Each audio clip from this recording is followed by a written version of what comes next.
campeões do Brasil. Para iniciar a série, elegemos o recordista de títulos, o Santos, que juntamente com o Palmeiras soma 8 conquistas. De Pelé a Robinho, a tradição do time da Vila Belmiro é aproveitar os talentos dos garotos formados em casa.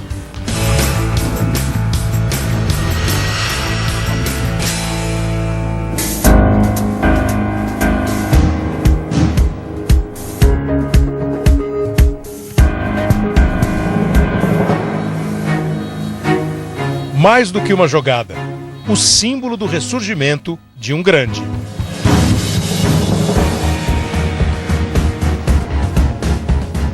Acho que a pedalada foi mais ou menos que um marco, né? Se tivesse que falar um marco daquele jogo, com toda a humildade, foi a pedalada que ajudou e que eu lembro com muito carinho e todos os torcedores lembram até hoje. Aquela geração de meninos da Vila recolocou o Santos entre os maiores clubes do Brasil.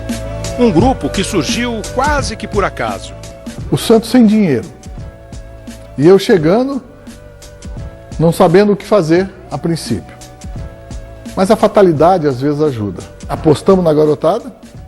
Eu sou réu, confesso. Tive que me reciclar.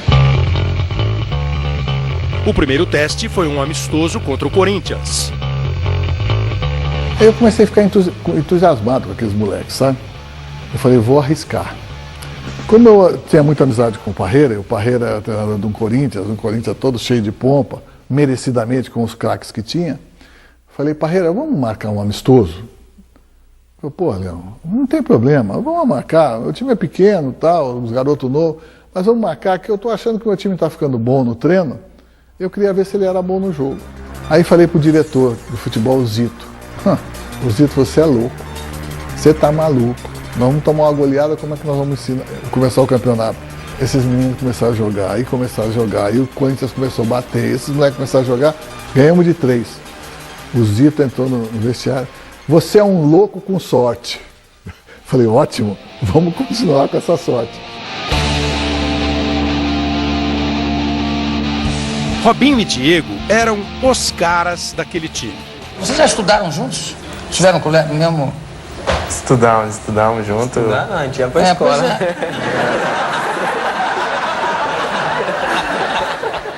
Mas não eram os únicos. A defesa tinha Fábio Costa e Alex em ótima fase. No meio, a categoria de Elano e a elegância do Renato, um jogador de marcação que passou o campeonato inteiro sem receber nenhum cartão. Como um momento que só acontece no futebol, a consagração veio diante do mesmo adversário daquele primeiro teste. Uma final de campeonato brasileiro contra o Corinthians. Um jogo com muito mais peso, repleto de rivalidade. Mas para aqueles meninos, não parecia muito diferente do amistoso anterior, lá da pré-temporada. O Robinho pegou a bola do meu lado, eu comecei a gritar com ele para ir para cima. Robinho, vai para cima dele, vai para cima dele.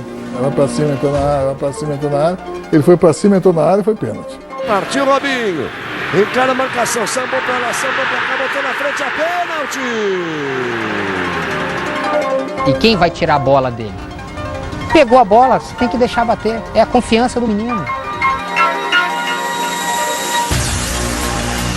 O Corinthians de Parreira reagiu e virou o jogo. Mas os gols de Elano e Léo acabaram com uma longa fila. Eram 18 anos sem título.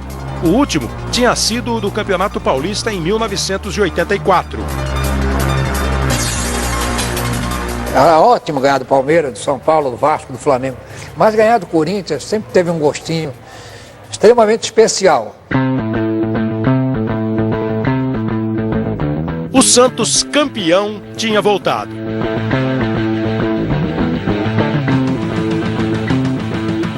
Dois anos depois, já sem Diego, mas ainda com Robinho, o clube estava outra vez na disputa pelo título brasileiro. No caminho da conquista, uma história que transcendeu o futebol. A 7 jogos do fim do segundo Campeonato Brasileiro, disputado por pontos corridos, o Santos liderava e tinha o Atlético Paranaense na cola. A vantagem estava no número de vitórias.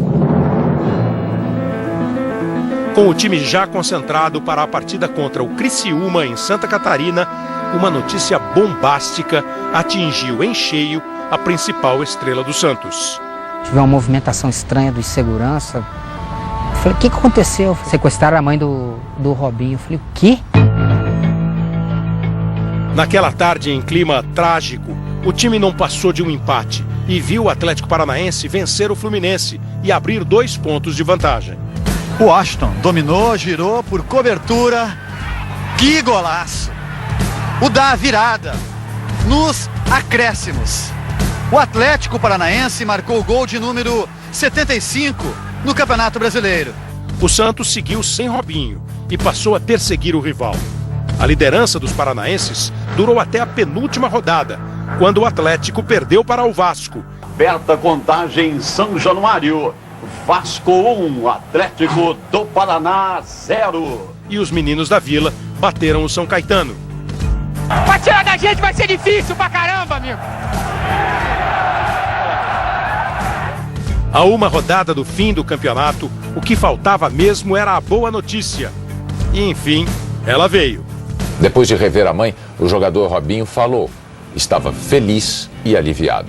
Eu acho que não existe reencontro melhor do que ver a mãe com saúde e dando risada pra mim. Foram 41 dias afastado do futebol. No reencontro de Robinho com o grupo, uma história incrível. Enquanto esteve ausente, o rei das pedaladas foi substituído pelo esforçado Basílio. Durante o treino para o último jogo, o técnico Vanderlei Luxemburgo deu o colete para o então titular e passou ao jogador a decisão sobre a escalação de Robinho. A felicidade que ele teve agora nos olhos dele, só olhar para os olhos dele, a felicidade que ele teve. Então acho que a 7 vai ser entregue para ele no domingo. A vitória por 2-1 contra o Vasco deu ao Santos o 2º título nacional nessa nova era. Uma conquista inesquecível para Robinho. Bicampeão brasileiro, Robinho? Graças a Deus. Batalhamos muito desde o começo do campeonato. Nunca deixamos de acreditar, apesar do Atlético passar um bom tempo também na frente. E agora coroar, graças a Deus. Campeão! Esses foram os primeiros títulos nacionais do Santos desde a criação do Campeonato Brasileiro com este nome, em 1971. 6 anos depois do bicampeonato, em 2010, a CBF reconheceu os títulos da Taça Brasil e do torneio Roberto Gomes Pedrosa como conquistas nacionais, iguais às do Campeonato Brasileiro. Torneios disputados numa época em que o futebol brasileiro tinha rei e o Santos era o seu reino. A gente disputou tudo e perdeu o mínimo, ganhou quase tudo. E para ganhar quase tudo, o técnico Lula adotou uma estratégia: apostar na base. Com a presença do Lula nos profissionais, ele trouxe, confirmou o Zito como titular, isso trouxe Pepe, trouxe Pagão, trouxe Del Vecchio, Ramiro.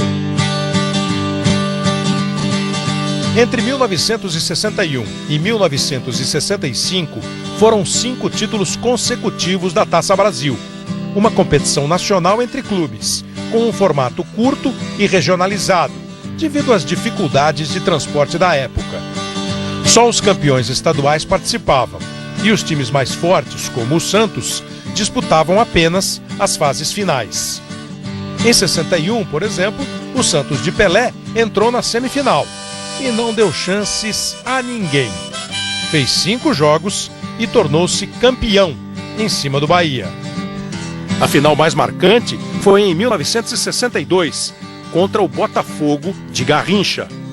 Somando os jogadores do Santos e do Botafogo, eram 11 campeões mundiais em campo. Uma época de poucas imagens e de muitas histórias. E ganhamos em São Paulo e perdemos lá. E o terceiro foi no Rio, foi 5-0, porque eu fiz gozação com o Gerson. Ficou cheio de perna quando ganhou. Eu falei, meu time não perde 2 seguidas, hein, malandro? E a outra foi 5-0 e eu dava bola para ele toda hora. Toda hora que eu pegava, eu dava para ele. Joga, vê se consegue empatar. O Coutinho, o maior gozador que eu vi no time foi ele. O Coutinho chegou a jogar de meia reada para não confundir ele com o Pelé, porque ele contava toda a burrada que acontecia. Às vezes o Pelé fazia, esse Coutinho... Teve um jogo no Pacaembu à noite, o Pelé perdeu o gol e o cara falou que fui eu. Aí eu fiz o gol, ele falou que foi o Pelé. Tá entendendo? E aí na gozação, aí no outro jogo, na gozação, eu falei pra ele, agora eu vou meter um troço aqui no braço e vai diferenciar. Foi mais na base do sarro, não tem nada a ver. Pra mim, aquele que fizesse estava de bom tamanho. Não... Coutinho se tornou o companheiro ideal de Pelé. Juntos, inventaram a tabelinha que desnorteava as defesas. A linha ofensiva do Santos, formada por Dorval, Mengalvio, Coutinho, Pelé e Pepe, jogava por música. E o som afinado deles ecoava nos adversários. Eles entravam muito preocupados quando jogavam com o Santos. E, notadamente, quando vinham aqui na Vila Belmiro, já desciam a serra rezando. Em alguns momentos, eles pediam pra gente ganhar de pouco. Pô, pelo amor de Deus, ganha de pouco.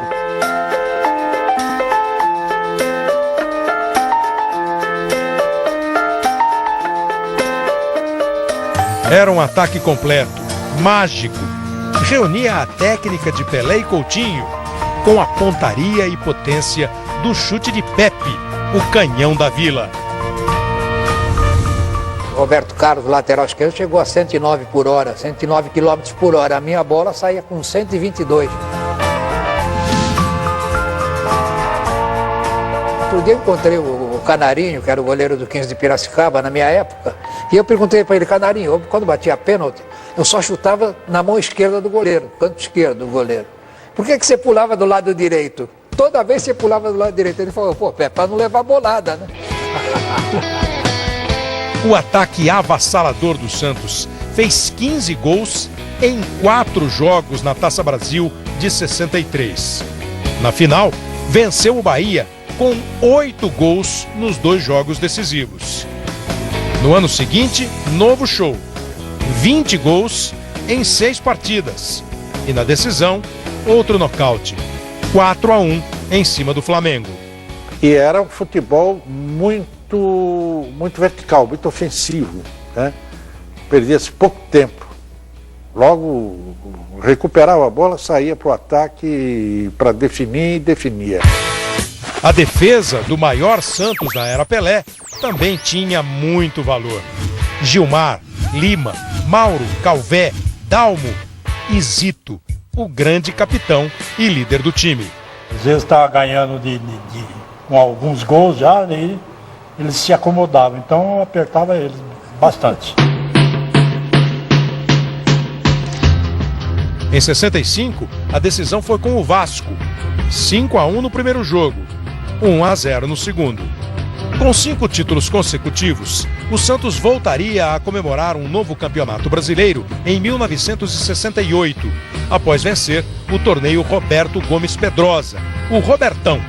Era uma competição mais longa, acirrada e mais abrangente do que a Taça Brasil. Dessa vez, o Santos precisou de 19 partidas para se sagrar campeão, após vencer um quadrangular final, 2-1 no Vasco no último jogo. E mais uma vez, a fórmula se repetia. O time vencedor era formado por uma nova geração, que revelava craques e contratava jovens talentos. Era raríssimo você ver um jogador que fosse mais brio do que técnica, mais brio do que brilho, né? Todos eles sabiam jogar bola e jogavam bola com muita perfeição. Com a saída de Pelé, terminava uma era de ouro. Mas a história centenária do Santos, com 8 títulos brasileiros, ensinou que a volta ao topo tem um atalho certo. Basta levar a sério os garotos que brincam de bola por ali.